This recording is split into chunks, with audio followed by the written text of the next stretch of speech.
Hi everybody, this is your Ate Mars, I'm film vlogger here in Palawan. For today's video and for today's kinap, of course, meron tayong pupuntahan. Going to Roxas, Palawan. Ayan nga, at kasama ko dyan ang aming kapitbahay dahil nagkataon naman na kami ay nagkasabay sa aming schedule going to Roxas, Palawan at sila naman ay going to Puerto Princesa City. At ayan nga, huminto ang bangka dyan, nasa part na nagtalola dahil meron ding mga pasahero na sasakay din going to Puerto Princesa. And of course, after so many hours, nakarating tayo ng Roxas, Palawan. Ayan nga't naglalakad na ako dyan sa port ng Palawan. Port ng Roxas, Palawan. So ayan nga't dala ko dyan ang charger ko dahil nalubat ang aking cellphone.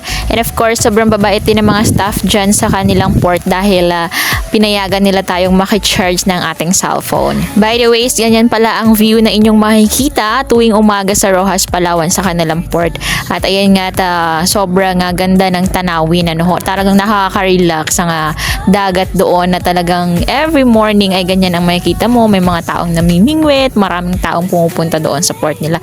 And of course, fast forward at pabalik na tayo ng Araceli, Palawan. Sakay pa rin natin ang Tutsi na available for transportation going to Araceli, Palawan.